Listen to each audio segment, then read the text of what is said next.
to be able to see a project done before it's done. It could be on a piece of paper as a sketch, and then it turns into reality. And being able to do those design builds for our clients that appreciate it, we bring a lot of value with that.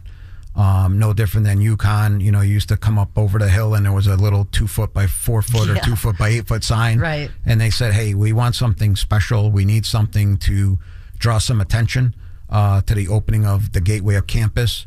And in 24 hours, we had drawings out. And I think my son's fraternity has the record up there of like 37 kids standing on the UConn 8 foot letters. And, that's what it's all about. It's all about, we build things knowing that first we're going to safeguard the community, but that we know that we have to safeguard the people around them. We did another set of letters like that for the town of Stamford, city of Stamford, where there's kids that take great photographs. There's a 2-hour wait for commencement at UConn. Yeah, just in front of the UConn sign, yeah. And seeing kids that are going to graduate the following week, they're already out there popping champagne bottles and doing their, social media.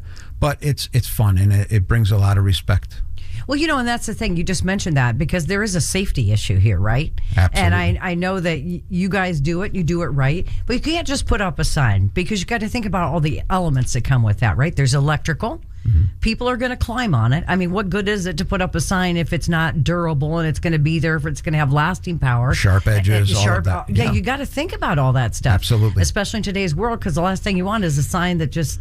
isn't approachable and falls apart. Yep. And that's why, again, we see it from beginning to end. So we follow local and state code. We make sure that we follow the town regulations, as well as, safeguarding our employees, one, and then obviously our clients and the people of the clients around them, because there's so many selfie pictures and this and that. Mm-hmm. But it's all about following the rules, and that's why our safety is who we are. Making sure that we're licensed. All of our staff are licensed. We are constantly, cross-training staff.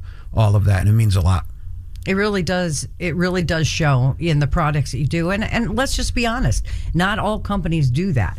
And when you think about where electrical goes, let's just use any sign, for example. Usually they're on or in public places. And do you want somebody who doesn't have the right credentials, hasn't pulled the right permits, putting things in these buildings where you're going to be in there shopping, you're going to be in there doing your business? And it's happening, unfortunately. Right. I mean, with the state of Connecticut, I think they do a great job. They came out with the Department of Consumer Protections that you have to be licensed. You have to have an E1 or an E2. And then in the sign business in particular, you have to have a C7 or C8. So that means that ownership has to have, or the company has to be licensed. And the licensing board is great. You could go there, ask questions. If you ever have any challenges, you can go there, and they do a great job of being able to, either, mentor you through it.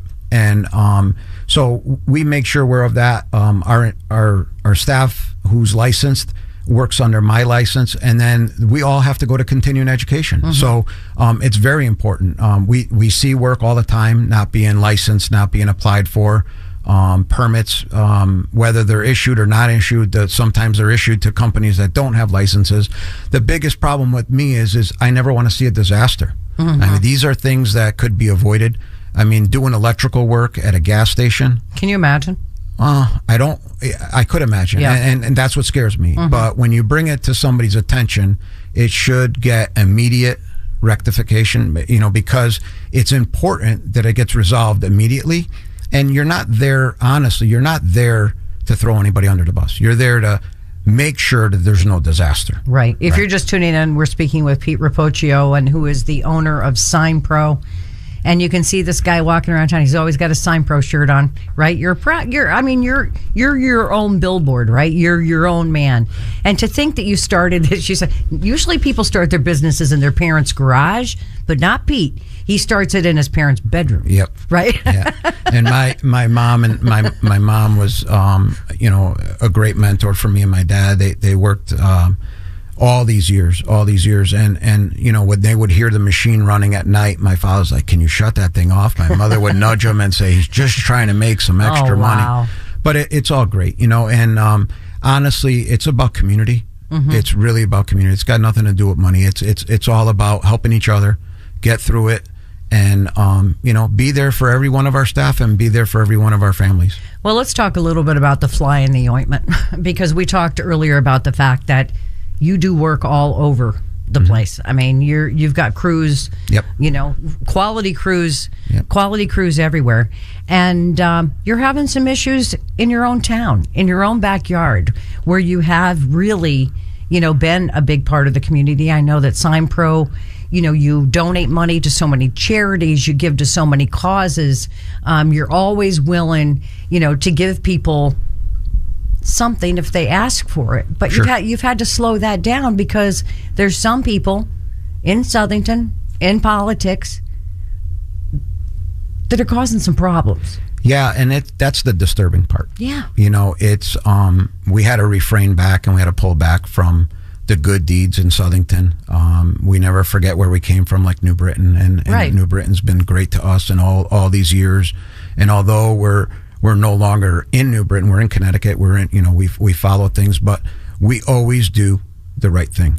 And as far as that goes, because it's not just writing a check, it's not just donating some signs. The point of it is that for some reason in Southington, politics got involved, and I don't know why, but there's a town manager. The town manager runs the organization of the town, and making sure that the officials follow what needs to be followed.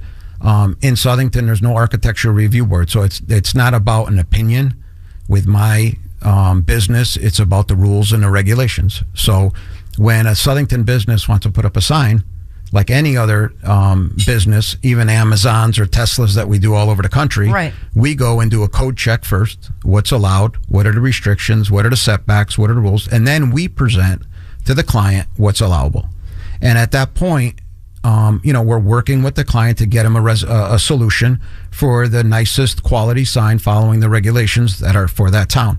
In Southington, if a business doesn't like your answer, then they'll hire somebody that doesn't follow the rules, that doesn't go back and follow and take their license, or the town of Southington will issue a permit to a company that they shouldn't be issuing.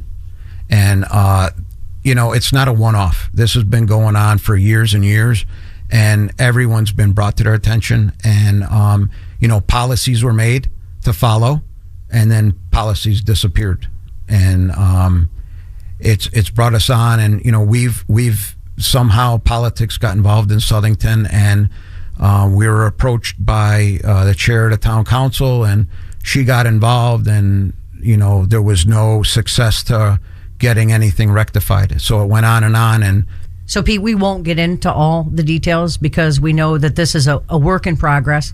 But as you mentioned, it's something that's been going on for years, and hopefully eventually, because you've had the courage to speak up and to speak out when many others have been put in the same situation in Southington. But yeah, so many contractors afraid of won't- retribution. and they won't do work in Southington. No. Meanwhile, I have 90,000 cars that drive by eastbound and 90,000 cars that drive westbound every day.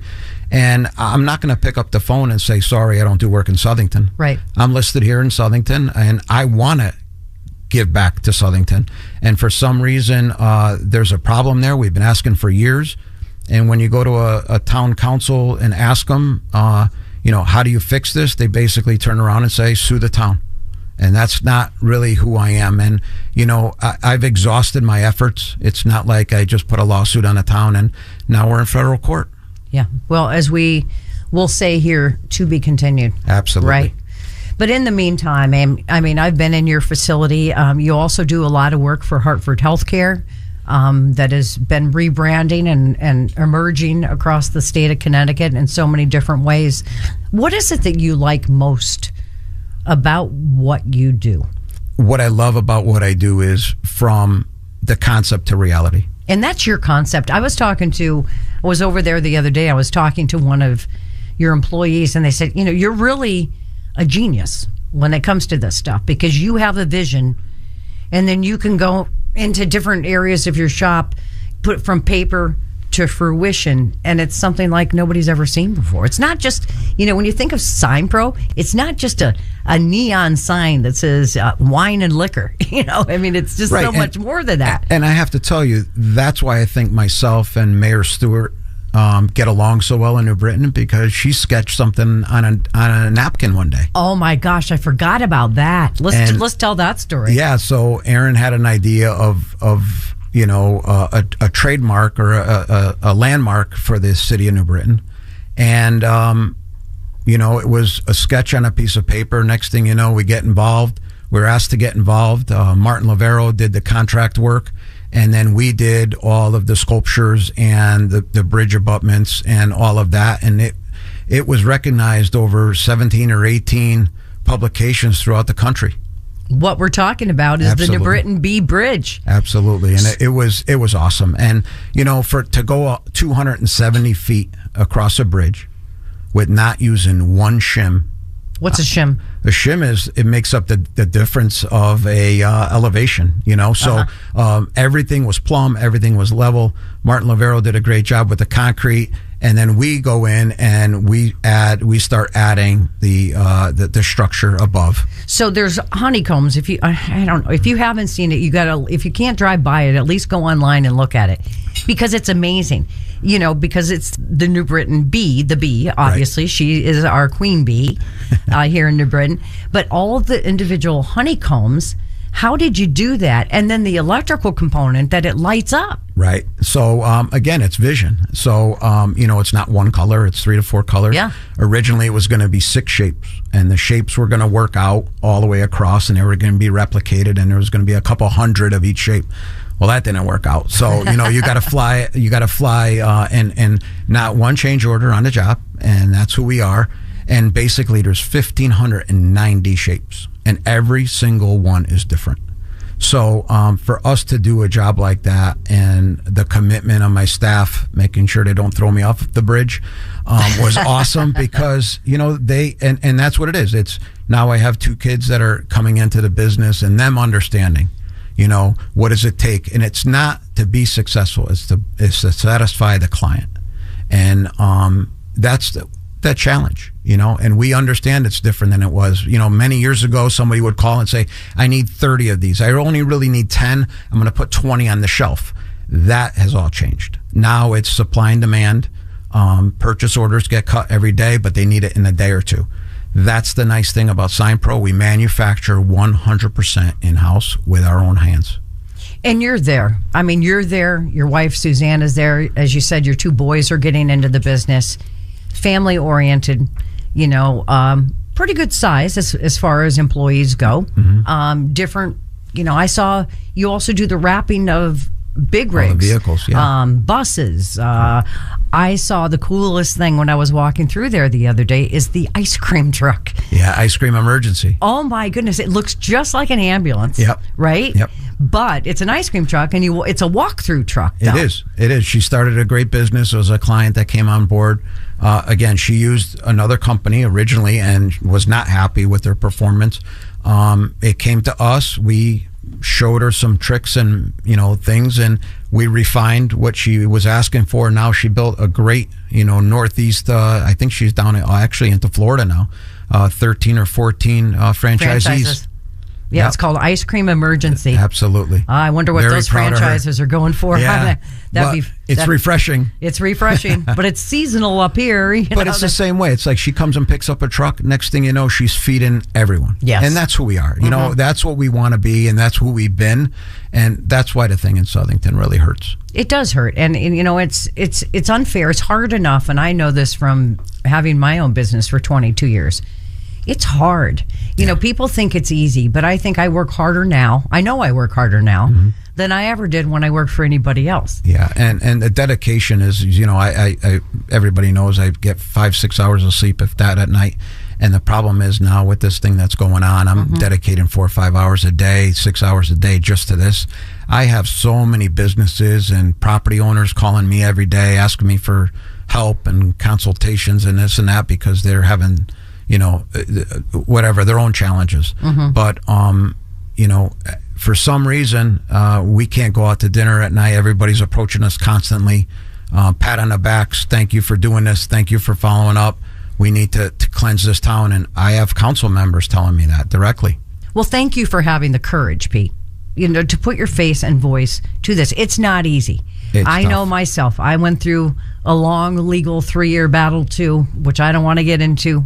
But you know what? In the end, I persevered. In the end, I won. And you've got to do, if it's in your heart and your business is in your heart, you've got to do what's right. You've got to fight for what is right. Yeah, and you know what's crazy is it's not an opinion. It's the law. It's the law. And we go to continuing ed. We follow the state rules. We follow OSHA, right? We have to. It's not like you can walk around with a squirt bottle and it not have a label on it. You know, we have to be liable for those things. So, you know, when the town of Southington files a frivolous violation on a property owner, it's wrong. So we explain it all, and next thing you know, they lift it. And the problem is why isn't there a complaint, or why isn't there action against the people that are doing this? And I don't know why politics got involved. I really don't. Well, you know what I think part of the problem is, unfortunately, and coming from the world that I came from, which is media, the problem is there's not enough. The problem is there's not enough media out there. There's not enough checks and balances, right? I mean, you don't have reporters now that have the time to dig into things that are going on, whether it's town corruption or so many other things. You just don't have it. You know, the newspapers, they're dying. You don't have that many investigative reporters, but this shouldn't take an investigation, right? Yeah, that's what I don't really understand. I know. It should never get to this point. You know, it should be a sit down, take care of it. And, you know, it's the same thing where a political person says to me, well, you're from New Britain. Well, excuse me, what does that mean? I says, we sit at a table in New Britain. If there ever was, I never had to sit at a table. I've seen it happen before. But you sit down, you figure it out, you come up with a solution, and you move on. And there's, if anything, the person that you might have thought you had a problem with, you're actually tighter with. So, you know, in the rest of your life, you know. So my point is that we've tried that. You've tried not once, twice. Yeah. We've tried it for 3 years. And, you know, when somebody finally tells you just sue the town, I didn't like that. But, you know, it didn't come from one council member. It came from several. And, you know, and it came from the town attorney even says in a sit down, Pete crosses his T's and he dots his I's. Why is he being treated like this? He's not being treated equally. And that comes from the town attorney, who's not a town manager.